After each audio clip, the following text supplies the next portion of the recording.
A college football tradition like no other. Yes, sirree, boys and girls. Or a guy that just won't leave. Wow, that is sad. The Dave Hooker Show. YouTube, Apple, Spotify, and the free Off the Hook Sports app. A presentation of Off the Hook Sports. Back to Dave Hooker. He's Caleb Calhoun. I'm Dave Hooker. Good morning. Eastern 10 o'clock start each and every weekday. Kudos to the peeps that are already on board. We love that. Today's tough question coming up. Also, Duke continues to whine, and Jarek Gibson, a very talented tailback, weighs in on the Vols on our YouTube channel. If you have not subscribed yet, I don't know what to tell you, because we're going to add recruiting interviews. We're going to add our Celebrate 98 series with former Vols and coaches from the 1998 National Championship team. And you'll always get Jacob Warren and Cooper Mays, and the way that Caleb dices up the videos to give you what you want to hear about it, I would say is Edward Scissorhands-esque. Pretty good compliment there, isn't it? You didn't think you'd get an Edward Scissorhands right off the bat. That's probably before your time, though. No, I know the movie. There was a Family Guy joke of, because he's supposed to fall in love. How does Edward Scissorhands get physical with people he loves? I don't know. Totally weird movie. I can go down the road of Once Upon a Time in a Galaxy far, far away, and I know you can go the Harriet Potter things, but there's some Harriet Potter. What did I say? You said Harriet. My bad. But there's some things that can just lose me, and that was one of those movies. Dune was the other two. I couldn't make the leap of faith in Dune back in the day. I never watched Dune, so I can't. You're missing 3 hours of totally confusing stuff with no action. It's kind of like Star Wars on a very tight budget. Oh, okay. I do love Star Wars. I love Star Wars. Although someone pointed out, but not on a tight budget. Someone pointed out to me it's the most acclaimed movie, and I always thought it was the best, which is Empire Strikes Back. No question. But if you really think about it, Empire Strikes Back is great because the beginning and the end is really strong. Not a lot happens in the middle of that movie. Nah, that's fair. That's fair. You don't have a garbage crusher scene that you had in the first one, or episode 4, I guess, that you needed. Yeah. All right, we've got stuff to get to. If you don't bounce out of bed when you're a sports talk show host talking about Tennessee, I don't know what's wrong with you, because they've got everything going on. They've got, of course, the Sweet 16 against Duke, and you guys really hate Duke, don't you? Videos that we put up on YouTube, we love it when we get to 1,000 views or more, but usually that takes a couple of days. Not with your hatred of Duke. You really hate Duke, Tennessee fans, so kudos. Be united in that. I love it. If you haven't clicked on the subscribe button yet, please do that. Give me a thumbs up as well. Smoky Mountain Red says, good morning, and I'm back from cruising. Oh, he cruised? That's nice. So my daughter wants to go on a cruise again. I was like, did you want to pay for it? So we'll get to that. So welcome back from cruising, but we are worldwide. I just want to say that. And let me get your thoughts on Caleb, the Lady Vols, before we dive into some football stuffs. All right. Well, yeah, let's start with the Lady Vols. They won last night. They were going back to the Sweet 16. I guess the question becomes, they won 94-47. I know it was against the 12 seed, but the question now becomes, has Kellie Harper done enough, she's done more than enough to keep her job now. Remember, we talked about she might be on the hot seat 2 months ago. Has she done enough to earn a contract extension, Dave? That's the real question at this point. Should Tennessee open up the checkbook for her, or is, given the expectations of the Lady Vols, does more need to be done this year? Well, if we're going to ask that question, we've got to take out the gray area, because I could tell you that you would have gray area of contract minutia that would say she does or does not get a full buyout if she were to be fired. So we're assuming that it's all in for the point of this exercise. Let's say that. So I think you have to do it in recruiting. If you're definitely in for another year or two, you've got to tell everybody in the college basketball world that you're actually in for 4 or 5, because without recruiting, it's going to be pretty difficult. to build a program, and I don't think you would ask Kellie Harper to do that. So I have no problem with the contract. I have no problem with an extensive contract. I would like to protect myself on the back end if I'm Tennessee, because I've still got questions about Kellie Harper. But what do you think? Throw her a big contract now to make sure you don't lose her? Is she that good enough where you're worried about that, Caleb? No, I don't think you're worried about losing her. I think because one, it's not like she would leave for anywhere. She's a Tennessee coach through and through. I think what you're worried about more is you're more worried about will you need to fire her one day, because that's still not confirmed. But I'm with you. Look, Tennessee's got a lot of money. The school's got a lot of money. Lady Vols, women's basketball. I don't know if it's a revenue generator, but it probably doesn't operate at as much of a loss as other women's basketball programs do. That's my guess. And so I think at the very least you can give her a 4-year deal, so she can't be recruited against, if that makes sense. I mean, because just chatter of firing a coach can oftentimes kill their recruiting. You saw that with Fulmer. Just the chatter that he was on the hot seat in like 2007, and he won the East that year, but chatter that he had lost the program, that wrecked the 2008 recruiting class more than anything else. Yeah, I'd squash that right now. And I don't know. Flatline says lock her up to a lifetime contract. I don't know that I would go that far, but it would definitely be 5 years. She would feel protected, that she's able to build a program. And then their recruiting class next year, Caleb. Yeah, their recruiting class would do a lot more for them in terms of recruiting. Yeah. I know that they were struggling in recruiting earlier in the year. I haven't checked recently how they're doing, to be fair. Give me a glance on that, because I'd be interested to see the direction of the program, because I think that Kellie Harper's like a lot of other coaches right now. I think she's a very good coach that needs very good talent. I think Pat Summit was a very, very excellent elite coach that could coach even subpar talent, but she could recruit at such a high level. That wasn't a conversation that we had very often. So go ahead and click that thumbs up button, the like button, and let's take a look at that class for the Lady Vols next year. It's brought to you by Craft Treats. Go to crafttreats.com, and they've got the CBD infused pet treats that can handle your pet's digestive issues. They can also handle the arthritis issues. My dog's so much better, and anxiety issues with the CBD infused pet treats. And use the promo code Off the Hook for 20% off the hook, and you can get holistic, fantastic dog treats, non-CBD as well. The promo code Off the Hook gets you 20% off at crafttreats.com. Yes. Yeah. So having pulled this up, I thought so. I knew it was back in November, and it's still an issue. She still has no commitments for 2023, which is a problem. But the roster was full this year. Every player had a scholarship. Tamari Key got hurt and is coming back. Rakia Jackson just announced she's coming back. So the team's still going to be pretty deep next year. I think Jordan Horston will probably go to the WNBA, and I wouldn't blame her for that. But let me ask you that with NIL money. Yeah, I mean, technically Horston has a year of eligibility because of the 2019-20, the COVID year, not counting against your scholarship. And you're right. Tennessee and UConn, I feel like in South Carolina, NIL probably makes you more valuable in college than WNBA, doesn't it? And yes.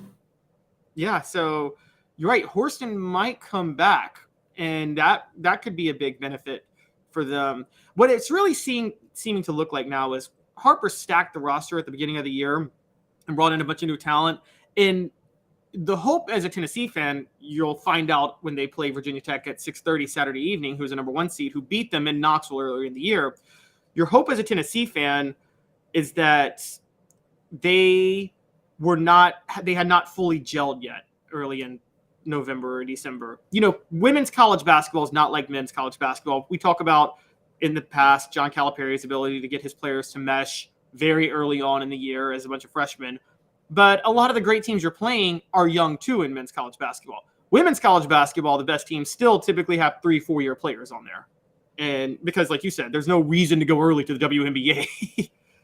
No, they make about an average of $102,000 among the 151 athletes. So if you want to factor that in, there probably a lot of them are making just around $40,000 or $50,000. And not to mention, I'm going to go ahead and tell you, it's going to feel a lot like the minor leagues in minor league baseball when you show up. I mean, you're not going to be treated like a king or queen like you are with the Lady Vols. So there's going to be a couple of players that are going to leave programs like UConn or South Carolina or Tennessee that are going to realize, oh, whoa, I got treated better in college. I had like a place I could go eat at any time of the day and get a filet or shrimp or whatever I wanted. And now I'm cooking ravioli in my little residence inn suite. There's a big difference between those two things. I'm going to go ahead and even go all in more than you, Caleb. You said it, which kind of keyed me off. They've got the money. Give her a 5-year contract. Tell her that the NIL money is going to be behind it. And I don't want to hear this excuse that I gave you 6 months ago, and that was NIL is going to be based off market value. What are you worth? And the simple fact is a starter on Tennessee's football team, Cooper Mays, Jacob Warren, they're worth more than a star on the Lady Vols. And that may sound crazy, but that's how the market is going to look at it and dictate it. But since I made that argument in early fall, Caleb, what have we seen?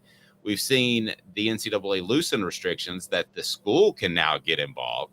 So the school now needs to be involved, particularly with programs like UConn and the Lady Vols that have a strong, loyal fan following, and funnel some cash money to some of these ladies. They deserve it. And you're right. You minimize the loss when you do an itemized budget. They used to, Caleb, when I used to dig into budgets, they lose about $1 million a year. The football team, just kind of CYA, would write them a check. So they would say they could break even. One of the few schools that broke even. I don't know what the situation is now, but if you minimize that loss and you have a championship team, that's a 2.5-hour commercial on ESPN for Tennessee. I'm digging in because I don't think they can replace her with anybody significantly better that I know of.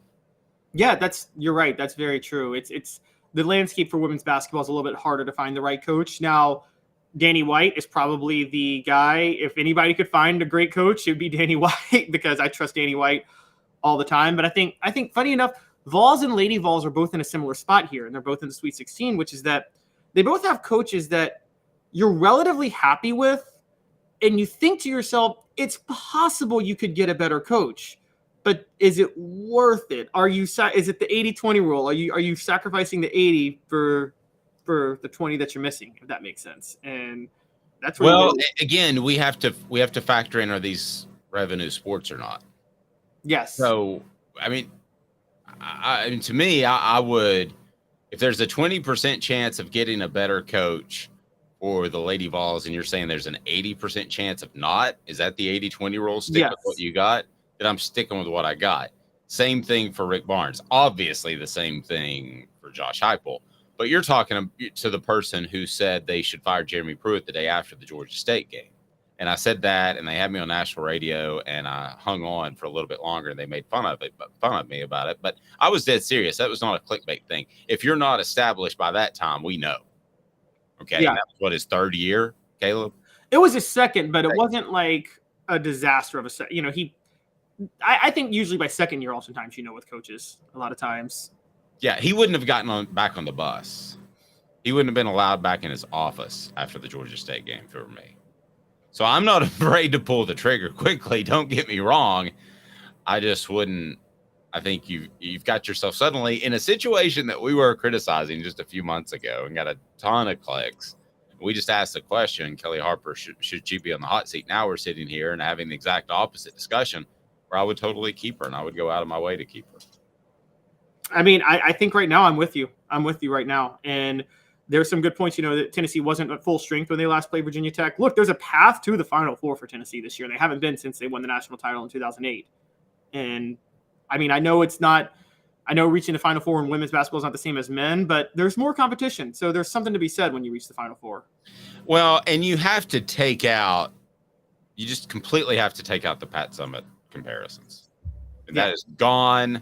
That's like comparing a preacher down the road to good old JC or God. I mean, it's just, those are two different things, two different levels.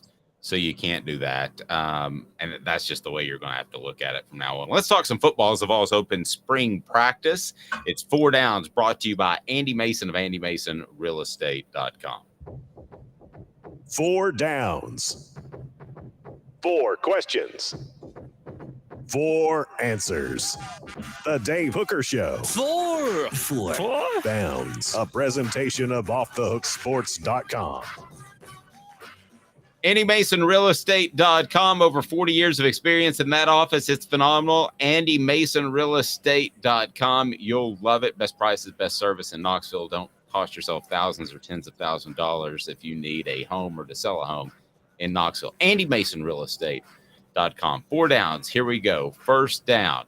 This is according to Josh Heupel. Quote, the new guys, the young guys we've added, length, athleticism, size on the offensive and defensive line, much deeper than we've been. Skill spots, same thing, which is really never an issue with what they were able to turn out of those in 21 and 22. Depth, no longer an issue. Yay or nay, Caleb Calhoun? What say you? I'm actually going to say yay. I think the bigger issue is how good the actual starters at different positions are. But in terms of being able to go deep, can you go deep with solid players? Yes. Now, who's good? That's a different story. But you can at least go deep with solid players, if that makes sense. Okay, so you're telling me its depth is no longer an issue in year 3, headed into year 3? I don't think it's an issue. I think the bigger issue is how good your starters are, not how much of an issue your depth is. Great example. Oh, I see your point. So, in other words, for instance, they don't have a fantastic set of corners, but they've got 8 people who can play in the defensive backfield. Yes, exactly. Okay, gotcha. Exactly. I mean, the best example was, do you remember the 2007 Tennessee team? It was 2007. Had a decent amount of depth at wide receiver after Robert Meacham left, but they didn't have anybody who could do what Robert Meacham could do. And that was a problem. No, let me split it up a little bit. So he specifically mentioned, Josh Heupel did, the offensive and defensive line. I like their depth there and their athleticism. The secondary is really the only one I would still have a question mark about, to be honest with you. And that's the one I cited randomly. But yeah, when I broke down their offensive line and defensive line, you're not going to know all the names nowadays in this NIL world. But I think the 2 that they brought in on the offensive line are really good. I think on the defensive line, where we thought they were going to take all these transfers in because guys left with Pruitt, I think what you're seeing is they're taking guys that physically fit their style. I think you're seeing long, athletic guys that are going. If you haven't checked out the defensive line preview, please go to offthehooksports.com, because I think they've got 6 guys. Now, when you take an Omari Thomas, he is naturally a defensive tackle. And some of these guys are naturally defensive tackles or edge rushers. But there's also a lot of guys, Caleb, in this day and age that are versatile, that could probably play both. And that's where the game's going. And I think that's pretty scary for Tennessee's opposition. Yeah, I think Josh Heupel, I've talked about this for a while. He has he's gone for this. I know it's the phrase is different type of technique, defensive linemen, but I just call them hybrid defensive ends. I feel like is the best way to say it. They look like they're defensive ends, but they can line up at defensive tackle. Dominic Bailey really fits that mold. Caleb Tremblay did 2 years ago. Jaquan Blakely. They didn't really have that last year as much. I think Latrell Bumpus did some of that, but these are guys that they stay on the line no matter what. They're not necessarily edge rushers like Byron Young or Tyler Van who can play off the line. They stay on the line their hands always down. But they could line up in the middle or at the end when they're doing it. And I think that's I think why you saw a lot of the principles from Jeremy Pruitt's 3-4 to Tim Banks' 4-3 didn't really change that much, if that makes sense. And a lot of times the principles don't change that much anyway. It's just, is one guy having his hand up or down? Right. And listen, everybody says something smart. I remember Jeremy Pruitt saying that and me thinking, well, that's a good point. It really doesn't matter if your hand's up or down nowadays. And you had Derek Dooley bringing up VFL, so that stuck. That still bothers me, VFL. I hate that term. And the only reason is because Derek Dooley made it up. I mean, I know you got some issues with Derek Dooley on certain things. I don't think Derek Dooley did everything right. I also think Derek Dooley just kind of cracked under some pressure because I think there was a lot of things going wrong with Tennessee that time that were not his fault, to be fair. Very fair. Okay, so let's get to third down. Third down is... Oh, wait, are we doing second down? Oh, we forgot second down. Yeah. Second down, Joe Milton can play at an elite level, but competition is open. That according to Josh Heupel. And Nico is extremely coachable. So, but he started with the fourth team yesterday. Technically, he took fourth team snaps. I read zero into that. I'm not even going to ask the question. You just go out there and you're a freshman on the first day, maybe even the first week, you take the last set of snaps. That's just how things work. But I think that it's probably too early to know much about Joe Milton. I'll just tell you what I'm told by people on the inside. Nico is every bit the player to push Joe Milton to keep him from being at all lackadaisical and realize that he can be the next Anthony Richardson in this upcoming draft cycle. That's what I've been told, that Nico is every bit enough to push him, if not more, and that Joe has responded very well to that, and everybody thinks he will continue to, Caleb. But Nico is not your fourth-string quarterback. No, he's not. I mean, the only person who, and again, you're right, it's because he's a freshman. All Josh Heupel has to go on right now is what he did playing high school ball and maybe practicing with the team in the winter, but he was still preparing for that Polynesian Bowl at the time. So almost nothing to go on. Only Dennis Dodd has information about Nico as a quarterback at the college level, and because he's seen something that nobody else has. I feel pretty confident on my information about Nico. So I don't want to be confused with knowing more about Nico than anybody, but I will tell you that I feel like I'm in pretty good shape. So I'm waiting for Dennis Dodd to write that him being fourth string is evident that he's not like ready to play. Yes, that he's fourth string, not ready to play. Some redheaded hooker is propping him up, and he doesn't know what he's talking about. I like Dennis Dodd. I can handle him. All right. In this third down, all offensive linemen have position flexibility, alluding that they can play either left or right side. All right. If I start to twitch at any point, Caleb, just go ahead and call me out and say, Dave, are you okay? Because this to me is just weird. It's kind of Clausen-like, Dave Clausen-like, that you would play people on the left and right. But goodness gracious, they did it with Darnell Wright. He played a whole season at left, and they moved him to right. They're going to do the same thing with Crawford and Mincy. And that's the way things are going to go. And that's the way they run their program. And based off success, I can say nothing. But it is weird to me that an offensive lineman who relies so much on footwork plays both sides of the offensive line. It's just weird to old-fashioned old Dave. But I got to remember that everybody on Tennessee's coaching staff, offensive coaching staff, is younger than me. So I'm the old guy in the room. I think one of the differences is, and you're actually seeing this with NFL. I don't know if you've noticed in the past 10 years, once the advent of the spread came, a lot of NFL GMs were taking defensive linemen and converting them to offensive linemen because, and Heupel doesn't run a spread. I'm not saying that, but offensive linemen and spread formations are not taught to maintain blocks. All they're taught to do is just direct players a certain way, if that makes sense. And look, during the Fulmer years, it was old-fashioned in this way. And I mean, look, whatever we can say about Fulmer, he was a superb line coach. And he always had good line coaches. I mean, he had Mike Berry for a few years. I mean, he just had some really good offensive line coaches. And they were taught to maintain blocks. And I think that is where you get into a habit playing one side. Heupel's offense, you've talked about this. One, you can block downfield now, which was not a thing back in the day. You're taught more to, it's kind of a quick hit, force him a certain way, and then pick up another guy. Does that make sense? No, it makes sense. And I don't think footwork, when you're not running the ball as often, when you're zone blocking and you're not man on man, which is basically what everybody does now, is a zone block thing, which people used to hate so much 10 years ago. But anyway, when you're zone blocking, I don't think footwork is nearly as important, but it just is weird to me. And I'll just leave it at that. It's working. That's fine. I don't know how my wife makes much better coffee than me in the morning, but she does. So I just live with it. Cameron Seldon starting out in the backfield. This is a little bit of a surprise. If you would have told me that Seldon, a wide receiver with speed and ability, would have been the guy that flipped, I didn't necessarily think he would be that guy.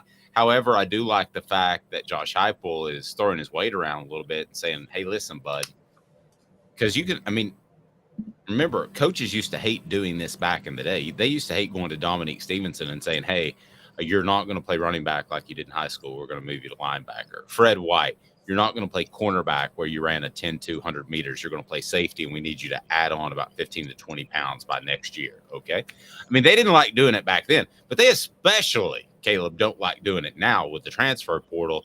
So I don't know how that conversation went, but kudos to Josh Heupel for saying if you want to be a part of this program and you want to be an impact player, then you're going to have to switch positions. Yeah, it threw me off because I thought – Me too. I thought they definitely could have used him more at linebacker or cornerback. Maybe Josh Heupel felt, Cameron Seldon has the Jabari Small build. I think he's more of a total package back, if that makes sense, as opposed to an all-purpose back like Wright or Sampson or a power back like Khalifa Keith, who's not coming until the summer. I think he wants to push Jabari Small. I got no knock on Jabari Small. I thought he was solid last year, but quite honestly, I thought things were laid out for Jabari Small to have a record-setting year last year. Jalen Wright was hurt at the beginning of the year. Dylan Sampson hadn't come on yet, and Small was solid, but you didn't really see him take a 5-yard gain and turn it into a 65-yard gain, if that makes sense. I don't think they have a special tailback right now. Right. Which is, I think that one of the reasons, and if you haven't checked out the video, boy, it was great getting a video at a camp. I thought that was pretty cool. But if you haven't had a chance to check it out, we have a video of one of the top 2 running backs in the nation, depending on who you listen to. But you can certainly check that out. Jarrett Gibson, 5-star running back. That is thanks to our good friend Luke Winstall. He'll be working with us from time to time. But that's a special tailback. That's a guy who takes the 6-yard gain and makes it a 25. That's a guy who takes the 20-yard gain and makes it an 80. Again, like you, no offense to Jabari Small or any other cats on board, but I just don't see that they have that. Maybe with Dylan Sampson, but Dylan Sampson's not going to be in a 25 carry a game type of tailback either. No, he can't be. He's going to be more like Jalen Wright. And that's why I think they're giving Cameron Seldon some reps at this position. I think, look, we forgot about this because Joe Milton did a lot of things that a lot of us were surprised by in the Orange Bowl. There were a lot of possessions during that game where Tennessee didn't score. And I think Heupel has some concerns there, and that's where you're going to need, I think, more this year more than last year, he wants a running back who can take that 5-yard gain and turn it into a 25-yard gain. I think it's more important this year to have that than it was last year, particularly when there's a question if there's a tight end on board yet that can do what Princeton Fant did between the 20s. And I'll specifically ask Jacob Ward about some of that. We've joked around about him playing fullback or doing some of those things, but could he? Yeah, I mean, I think he's a great athlete. I think Princeton Fant, considering lateral and everything, was an incredible athlete. That's 4 Downs. It's brought to you by Andy Mason. Andy Mason, realestate.com. Give me 2 minutes. Back with you after this. And why Jay Billis should be replaced by Ron Slay. I'm calling it out right there. Stay tuned. He's Caleb Calhoun. I'm Dave Hooker off the Hook Sports. 2 minutes. Family has been creating jewelry since 1986. Each piece unique with a story all its own. I'm Rick Terry with Rick Terry Jewelry Designs. I'm a jeweler, and I want to be your jeweler. We're grateful that you chose us to be Knoxville's best jeweler. My family and staff look forward to serving you. So please come see us. Kingston Pike and Campbell Station Road in the heart of Farragut, and downtown on Gay Street, right next to the Tennessee Theater. Inflation has risen to the highest level in over 40 years, according to the April 2022 U.S. Inflation Calculator. Will your investments provide you the income you need in retirement? Are you losing purchasing power of your savings due to inflation? Simply stated, if the cost of goods and services are 8% higher and you're only earning 4% in your investments, that money buys you less of what you need. Right now is the time to act. Call Guardian Investment Advisors today. Hey folks, Gary Viles here. I want to personally invite you to North Knoxville's newest sports bar and restaurant. It's Big Orange Phillies, located in Black Oak Center. And yes folks, it's happening in Halls. Big Orange Phillies offers family-friendly environment with homemade meals and the best deli-style subs around. Billiards, darts, jukebox, shuffleboard, and cornhole, and a full bar. We also offer valet parking on weekends and during special events. We even have a covered back patio. It's happening at Big Orange Phillies. We want, we need, and we appreciate your business. Hi, Mike Davis here with City Heating and Air, reminding you to always dare to compare. Our team provides quality local heating and air service, installation, and maintenance across East Tennessee. We use only the best equipment like American Standard heating and air conditioning for your residential, new construction, or commercial needs. Honesty, dependability, and customer satisfaction have been the cornerstones of our business since 1961. City Heat and Air. There's your bear. Chattanooga, we're at it again. For the 5th year in a row, you voted us best of the best criminal and DUI law firm. And finalists for best law firm and best personal injury firm. Thank you for the love, Chattanooga. We won't let you down. Do you want to own the more that owns every job? Then get to Vassey Lawn and Garden in Cleveland and get you a Toro. I'm David Vassey, here to talk to you about Toro. With a Toro Zero Turn, you'll get more out of every minute and you'll reach the finish line faster. At Vassey's, we like to say, no matter if you're mowing 3 acres a week or 11 lawns a day, homeowners and business owners alike find confidence in equipment they can trust from top to bottom. Vassey Lawn and Garden, Highway 60 North in Cleveland. Man alive, it's worth the drive. Got cataracts? We can fix that. Never miss another moment. With a little help from Doctors Campbell, Cunningham, Taylor, and Hahn at cctis.com. Who's this guy? Hello, who is it? The Dave Hooker Show, a presentation of Off the Hook Sports, YouTube, Apple, Spotify, and the free Off the Hook Sports app. Back to Dave Hooker. Every once in a while, I feel affirmed, pleased with my take on a situation. Given your response to our Duke question, is there anybody whinier than Duke? I think that may be the one video on YouTube that nobody disagreed with me or Caleb, that didn't refer to him as maybe the Wolfman at one point or me as just old. So see, the thing is, Caleb can shave. I'm still old. There's not a lot I can do about that. There's only so much Botox and filler, and that's expensive. But then you're checking yourself, Caleb. You're like pulling the shirt down and looking at you look fantastic. The shirt was a little wrinkled right there. Sure, was a little wrinkled. That thumbs up button, the like button, we greatly appreciate that. But yeah, the video talking about Duke being whiny really took off. And that leads us, because coming up in the program, we're going to give you a breakdown of Florida Atlantic. And we did get into Kellie Harper deserving her extension now. And also, are there issues in Alabama? I feel like it's up to us. I feel like we are the officiating authority in the SEC to go ahead and call your program out when it's having an issue. So we did that with Georgia. The Georgia fans love it. They're very keen on that when we call out what they're doing wrong with their program and the fact that their program is, well, a little bit out of control. Just a little bit. So go ahead and click that thumbs up button. And if you haven't subscribed, we appreciate that. And now we're going to get to What the H? And it's brought to you by Campbell, Cunningham, Taylor, and Hahn. Look at me with no contacts and no glasses. I love it. It is time for What the H? What was he thinking? Release the hounds. The Dave Hooker Show. Keep cool. A presentation of OffTheHookSports.com. All right, so here's what Jay Billis said. He was asked on the Colin Cowherd podcast Sunday night and said, quote, that Tennessee Duke game that you're referencing, that was not a basketball game. It was a hockey game. It was officiated like a hockey game. There were fouls that were flagrant fouls that were not called flagrant. I can't understand why. I've talked to several officials about it, and all of them seem to agree that should have not happened that way, but we're seeing that more and more. So many things I want to dive into this very whiny comment that is from one of my favorite commentators, and that's Jay Billis. However, when Duke enters the conversation with Jay Billis, he goes from very reasonable to very, very blue. Very, very blue. So What the H brought to you by Campbell, Cunningham, and Taylor Hahn. Local vision done right. They did my LASIK, no contacts, no glasses. It's phenomenal, and they can work on your cataract surgery as well. Or maybe have a relative or someone that needs that. Will know that the The eye care is local right there in Knoxville. That's different. Campbell, Cunningham, Taylor, and Hahn. All right.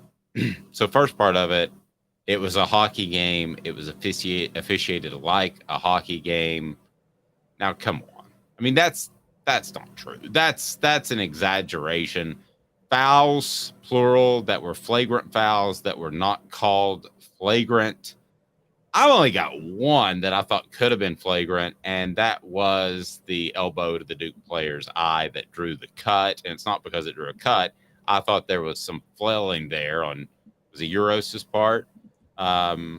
Caleb, I thought that one could have been a flagrant. It didn't break my heart that it wasn't, and I didn't see fouls plural that should have been a flagrant. What in the world is Jay Billis thinking? Yeah, everybody's talking about that first foul by Euros that makes them want to say flagrant, and then that physical box out. Like, I'm loving this. How dare Euros Plavsic box out physically trying to get a rebound, guys? When has that ever happened in basketball before? And for the record, Dave, you probably don't listen to him, but Jay Billis tweets out a lot of Young Jeezy lyrics. Now Jeezy, I guess I sound old by saying. I do know he tweets out the time to go to work, which is a motivator. And I'm a huge Jeezy fan, but how are you going to tweet out Jeezy lyrics and then be so soft watching a basketball game like this? It was not officiated like a hockey game. He has no data to back that up whatsoever. There was one questionable foul that you could have called a flagrant. If you want to call a flagrant on it, fine. Do you really think that impacts the outcome of that game at all? Caleb, I came away from that game thinking that's a physical game. That's not the type of basketball game that I really like to watch. But I didn't think that either side was helped by the officiating. Did you? I thought they both wanted to kind of play that style. Yeah, they both were trying to play physical. Tennessee was just more physical. And it's pretty embarrassing that Jay Billis would do this because I'm with you. I usually like Jay Billis's commentary. I also a lot of times like Dick Vitale's commentary, and I haven't heard him say anything about Duke, but he usually historically has just been all about Duke and worshiping them too. And the stuff just drives me crazy. The media worship of Duke, and Duke had Grayson Allen. Now I'm going to be fair to Jay Billis real quick. Jay Billis did say years ago that Grayson Allen should have been suspended longer than he was when he was playing at Duke. So I will be fair to him about that. But I don't know how you could watch that game Saturday and say it was officiated like a hockey game. It was a physical game, yes. Like you said, it's not the style of basketball you like to watch regularly. It wasn't even close to like what the bad boy Pistons were doing to Michael Jordan in the 80s, though. It wasn't that level of physical. No. I mean, that would have been those type of fouls every time down the floor. Smoky Mountain Red says, I kind of feel like Euros was being rough was planned, and I think that was a good plan. I do too. I think there was a little wink by Rick Barnes that go out there and be especially physical early. If you get into foul trouble, don't worry about it because it's got a longer bench than Duke. I think the only two people that know that are Euros and Rick, and they're going to keep it that way. Yeah, that wouldn't surprise me at all. I think Rick also knew that he wasn't going to want to use Euros that much in the game anyway because Euros wasn't really good enough to handle Duke's bigs, and so I think he trusted Adru more. So I'm totally with you. And again, for people that want to complain about that happens all the time to set a tone. And guys, there's rules in college basketball. You have a foul limit. You can only foul 5 times. There are flagrant foul rules. There's only one foul that Euros committed that you could even question might have been a flagrant foul. Nothing else was a flagrant foul. Teams just played physical. How are the refs supposed to officiate that? They called the fouls when they were there. I mean, did they let him play a little bit? Yes. If anybody, though, got jobbed, it was Tennessee because Roach should have been in foul trouble way before he was. He should have gotten his 4th foul with 12 minutes to go in the game. And they didn't give him that. They gave it to Proctor because they wanted to keep Roach on the court. And that's just ridiculous. Travis said, didn't Duke have the dirtiest player ever at one point? I assume he's referring to Grayson Allen.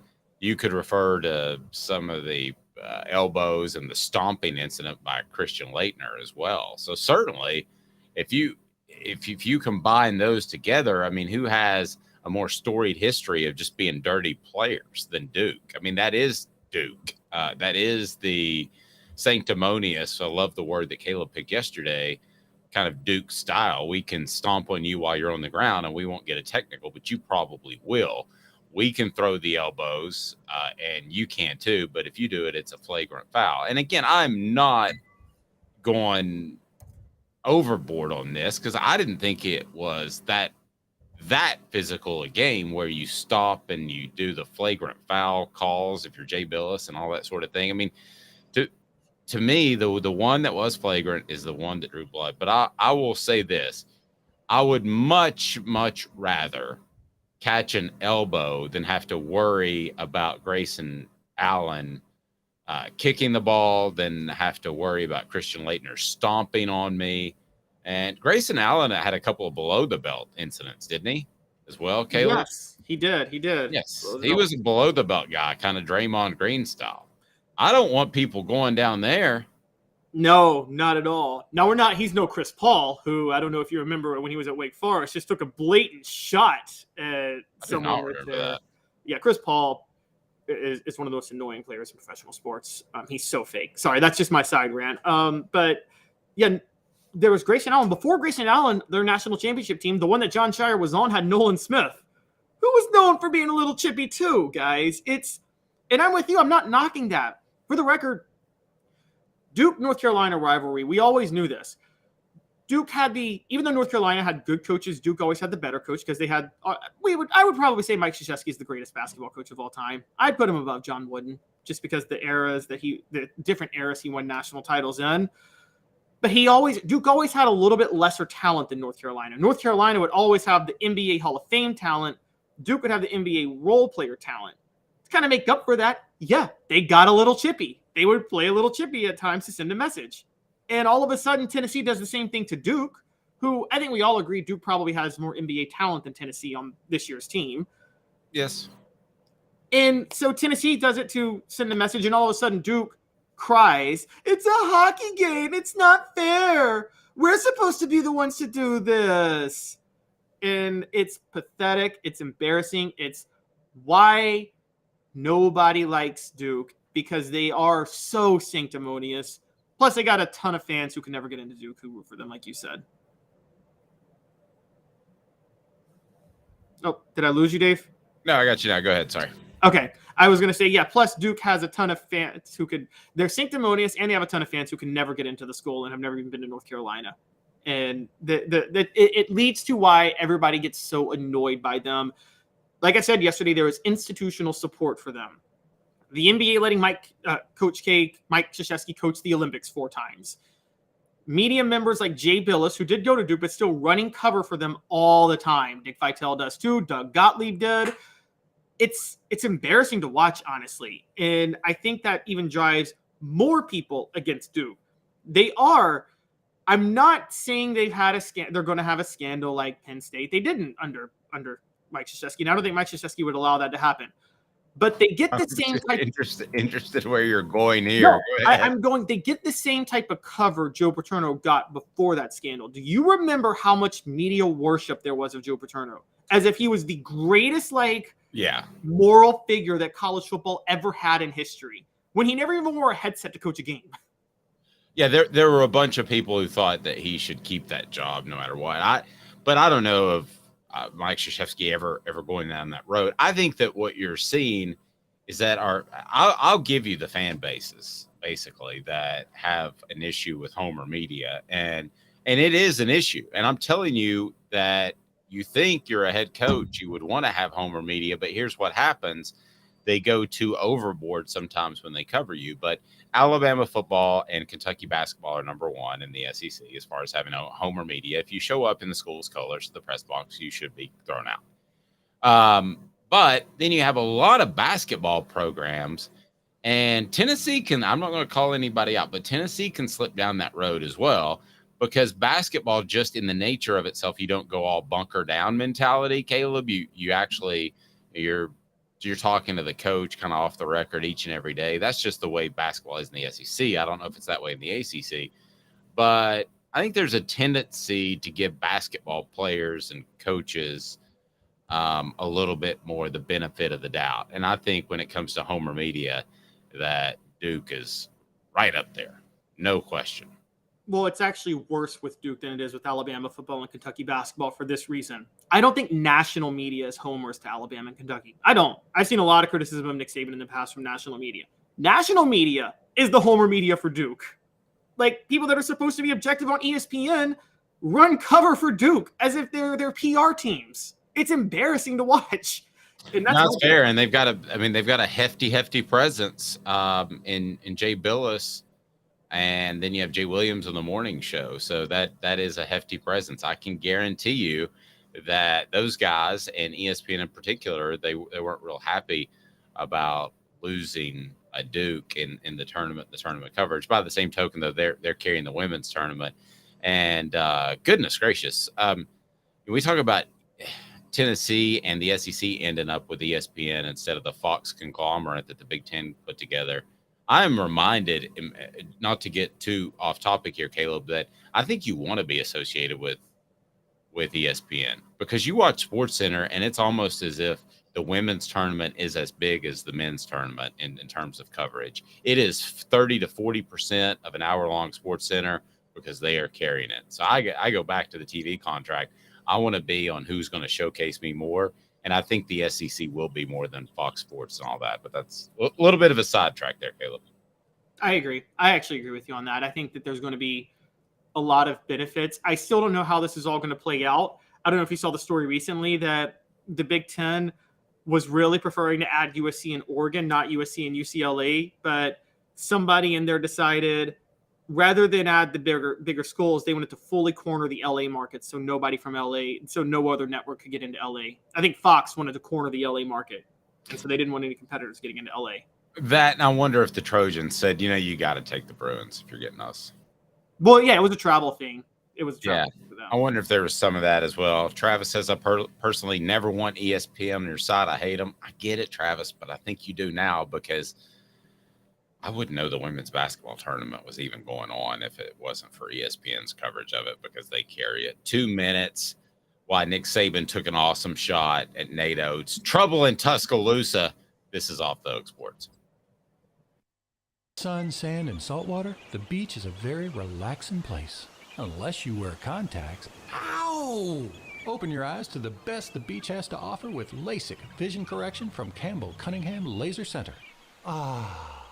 Do you want to own the more that owns every job? Then get to Vassy Lawn and Garden in Cleveland and get you a Toro. I'm David Vassy, here to talk to you about Toro. With a Toro Zero Turn, you'll get more out of every minute and you'll reach the finish line faster. At Vassy's, we like to say, no matter if you're mowing 3 acres a week or 11 lawns a day, homeowners and business owners alike find confidence in equipment they can trust from top to bottom. Vassy Lawn and Garden, Highway 60 North in Cleveland. Man alive, it's worth the drive. Hey folks, Gary Viles here, Viles Automotive on Callahan Drive. I've been selling cars here in East Tennessee for 27 years. In that time, I've come to realize it's not about the car. It's about you, the customer. So I'm here to take care of you just like family. Good credit, bad credit, you name it, we can get you taken care of. If we don't have it, we can find it for you. We go across the country to get any vehicle that you want. And here at Viles Automotive, we don't believe in fake numbers. We just give you great deals. And as always, we want, we need, and we appreciate your business. Hi, Mike Davis here with City Heating and Air, reminding you to always dare to compare. Our team provides quality local heating and air service, installation, and maintenance across East Tennessee. We use only the best equipment like American Standard heating and air conditioning for your residential, new construction, or commercial needs. Honesty, dependability, and customer satisfaction have been the cornerstones of our business since 1961. City Heat and Air. Dare to compare. Chattanooga, we're at it again. For the 5th year in a row, you voted us best of the best criminal and DUI law firm. And finalist for best law firm and best personal injury firm. Thank you for the love, Chattanooga. We won't let you down. Our family has been creating jewelry since 1986, each piece unique with a story all its own. I'm Rick Terry with Rick Terry Jewelry Designs. I'm a jeweler, and I want to be your jeweler. We're grateful that you chose us to be Knoxville's best jeweler. My family and staff look forward to serving you. So please come see us. Kingston Pike and Campbell Station Road in the heart of Farragut and downtown on Gay Street, right next to the Tennessee Theater. You're listening to The Dave Hooker Show, a presentation of OffTheHookSports.com. The internet is full of pictures of each and every one of you. Available on YouTube, Apple, Spotify, and the Off the Hook Sports app. Download now for free. Is there nothing you people can't do? Also available on offthehooksports.com.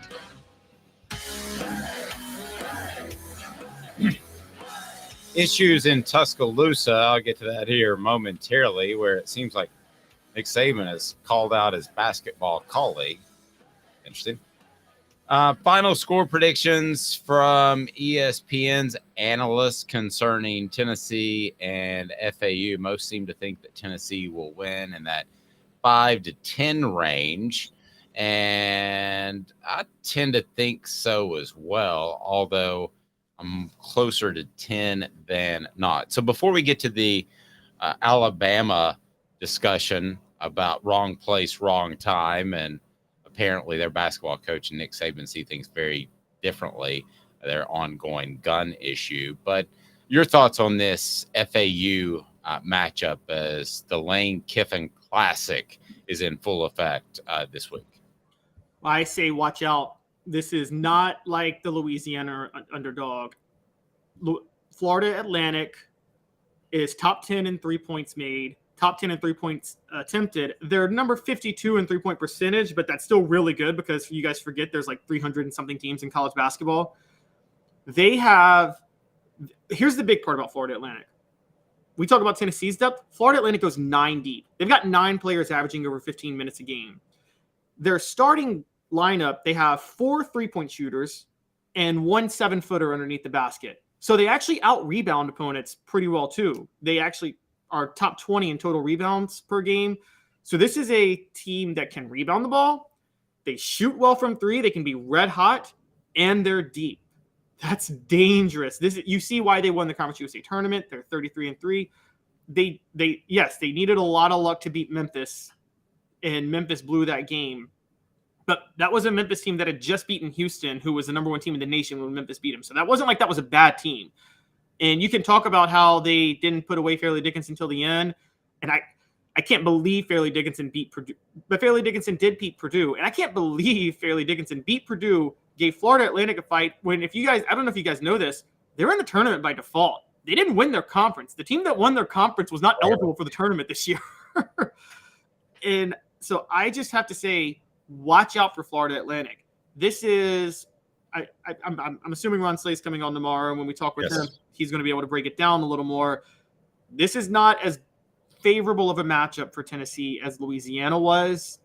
And I don't think Tennessee can afford to look ahead to playing Tom Izzo the way I think they did look ahead to playing Duke when they faced Louisiana. Gosh, I hate to say it, but I mentioned this yesterday. It would be such the Tennessee thing to do to get to this point, and you can get to the Elite Eight for the second straight time and not make it. I mean, that would be a Tennessee thing to do, a Tennessee basketball, thing to do. So that would let just a ton of people down. Have you seen the spread on this game? Because I think it's funny that sometimes you have like a 10 versus a 7 seed, but actually the 10 is the favorite according to Vegas that builds big, huge, monstrous buildings. So what's the spread you've seen on this? Yeah, that's another concerning sign for you guys. Vegas is not as high on Tennessee. It's 5.5 for Tennessee, which I thought it would be closer to 10 than 5, if I'm being honest with you. And we talked about this with Duke last week, where keeping it at 2.5 signaled that Vegas knew something. Maybe they know something with Florida Atlantic. Or maybe they're just playing the side that Tennessee's a defensive team and they're going to allow people to stay in it. Just surface logical. I mean, now, I always worry that Vegas knows something too. Don't get me wrong. This one seems a little bit more simple.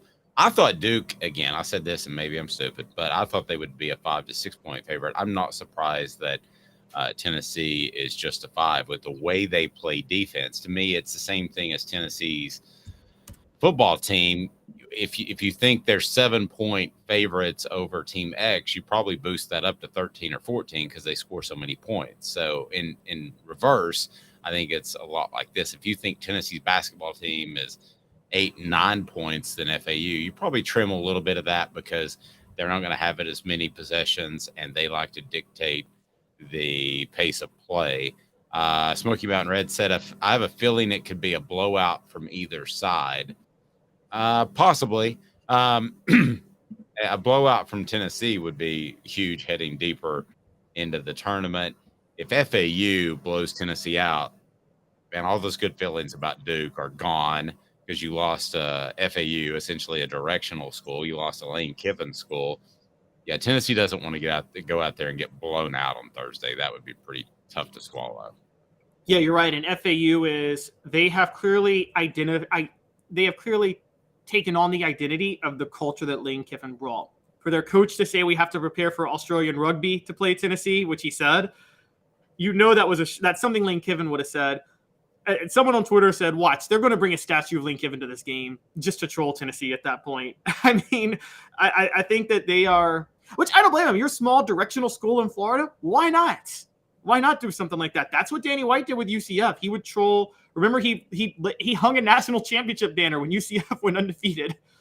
How about a Lane Kiffin commemorative bottles of mustard or golf balls? They should be giving something away, right? But it's in New York City. That might be tough to find a street corner that you could give stuff away. That's a little bit more difficult to find in the street corner in Boca. My last name's Hooker. I'm very good at finding street corners. Oh my gosh. That's a great one. Another connection. I just thought about this. I think Brian White is Danny White's brother. Isn't he the athletic director at Florida Atlantic? I'm going to have to take your word on this. I had to look up when Danny White was first hired by Tennessee and make sure that he wasn't the former quarterback of the Cowboys in the 80s that did nothing. So, okay. So is Brian White related? Do we have a tie here? Yes. Danny White's older brother, Brian, is the athletic director for Florida Atlantic. His brother is Mike White, who's now coaching Georgia. And his sister is Mariah Chappell, and she's the assistant athletic director for SMU. But it is the White Bowl, which that sounds so racist. I shouldn't say that, but that's terrible. So what is the okay? So how long has he been at FAU? I'm not sure actually. I need to look this up. But I mean, is there a Kiffin tie there? Let's see. He's been there since 2018. March 3rd, 2018 was when he was hired by FAU. So it was after Kiffin was hired. So he was a part of the group that hired Kiffin to FAU? No. Kiffin was hired. Yeah, okay. That's what I thought you meant. All right.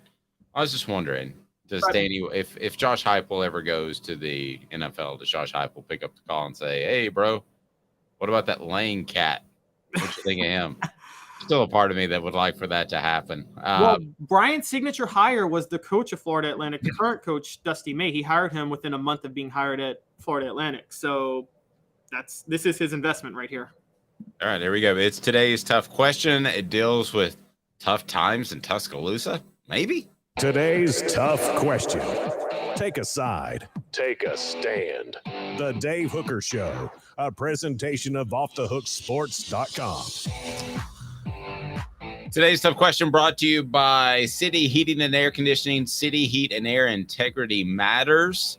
Might not need a whole new HVAC unit when that weather gets hot. You might just need a part or something else that can save you a lot of money. City Heating and Air Conditioning. Integrity matters. City Heat and Air. Nick Saban said he suspended an elite recruit for an incident and said specifically, quote, there is no wrong place, wrong time. Of course, Nate Oates' players have been at the wrong place and the wrong time in a shooting that involved the death of a young lady. Nate Oates is Alabama's basketball coach. Now, you wrote that, and you've told me that you think this was a blatant shot at Nate Oates, who Brandon Miller had borrowed the gun that was used allegedly used in the murder, and they specifically said the term no wrong place, wrong time. Why do you think this is a blatant shot and just not a coincidence, Caleb? Well, so just so we know, Tony Mitchell's the player that was suspended. It was apparently was arrested for marijuana possession with intent to sell. And I think talking about the football player. Yes, the football player. I think it was a blatant shot for this specific reason. I think Nick Saban is very, very angry about the black cloud this has cast over Alabama athletics as a whole. And I think he's very, very worried that this is going to impact the football program to a certain degree. And look, I don't blame him for that. I'd be the same way if I were Nick Saban. So I got no issue with him doing it. So I think I'm not trying to say he's got nefarious intentions. I'd have the same intentions at this point. But what's going on in Alabama right now, you don't think that would be used against Alabama in football in terms of this is a culture within the athletic department. And I think he knows that this is possible. And I think he's trying to nip that in the bud immediately to let everybody know, no, this is not what we do here. This is not the football program. And by the way, Nick Saban has some pull. So don't be shocked if Nate Oates is in a little bit of trouble with the administration after it's very clear Nick Saban's not happy with them. So are you saying that he would parrot information that he heard, or that he would get Nate Oates in trouble? I'm saying that, I don't think he'd parrot information that he heard or that he would get Nate Oates in trouble. I just think that this whole point yesterday, this was a little bit of grandstanding to let him know we don't do this at Alabama. We don't do this at Alabama football. And don't compare us with the basketball program. And I think he sent a subtle message to the athletic department, you guys need to deal with Nate Oates. Y'all need to deal with this because you're making us look bad as a program as a whole by not dealing with this situation.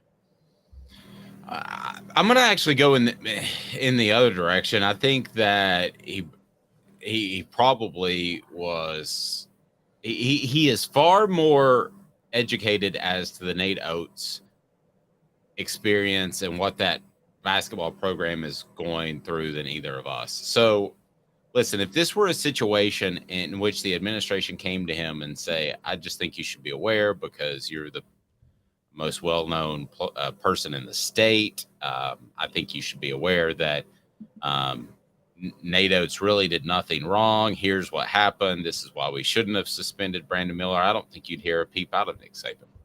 I think if they said, man, I'm not sure about the way Oates is handling this whole thing, and you might want to distance yourself, and worse things could be coming out, which could be the case.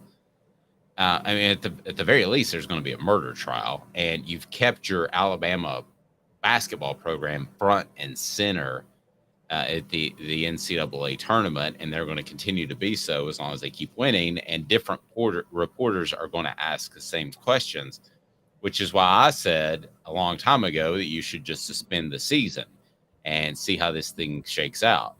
Now, Alabama fans, jump on me. I'm fine with that. But morally, I think that was the right thing to do. Now, if Alabama survives this, gets through the tournament, wins a national championship, then maybe you're okay with that. But to me, especially in a football conference at a football school, you could have taken a much stronger stand. So I believe that this is somewhat orchestrated. I don't think it's nefarious at all. I just think it's, hey, this is not how we do things. And if you remember, Steve Spurrier at the time wanted to distance himself from some domestic abuse that was happening towards the end of his career. So he would say, hey, if you hit a woman, you're just not on our team. Well, I mean, that was orchestrated. He did that for a reason because other programs were allowing those guys to remain on their program. So I think it's very much like that. I think he wants to distance himself, like you said, but I also can't help but wonder if he's hearing that Oates could have handled this very differently, that this could be a big mess coming. So get away from it as far as you can. Those are my two thoughts. That's very possible. He could be very privy. Look, we know over the weekend, the New York Times reported, Alabama's denying it, but the New York Times reported that another player was involved in this. And yet another player. Yes, another player was there. Alabama's denying it. I don't want to go here, but we kind of have to go here since we're talking about this. Reportedly, the player that was involved that Alabama is saying was not involved was one of the white players on the team. Do you know how bad of a look it is for the school if they were covering for the white player and not the other players, and how much that would be used against them in recruiting? I haven't really thought of it even by race, to be real honest with you, Caleb. The way I look at it, though, is you have a program that at the end of the day, it is secondary to football. I mean, that's 90% of the revenue in a college athletic budget. Basketball is about 10%. We're talking about SEC schools, not Duke and North Carolina and those. But it to me was exactly what Smoky Mountain Red said. It was a recruiting pitch to make parents sure they know he isn't like that other coach. Yeah. And I think Nick Saban is the type of guy who's probably not going to like the basketball coach most of the time for a lot of different reasons, but he's got a legit reason not to like him now, because he is continuing through his winning at this point to bring negative attention to the University of Alabama. And Nick Saban didn't want any part of that at all. Yeah, and I would ask Alabama fans this, because let's take this to its logical conclusion. If more stuff comes out that's problematic, which I'm kind of on your side on this. I think there's more there than we know about right now.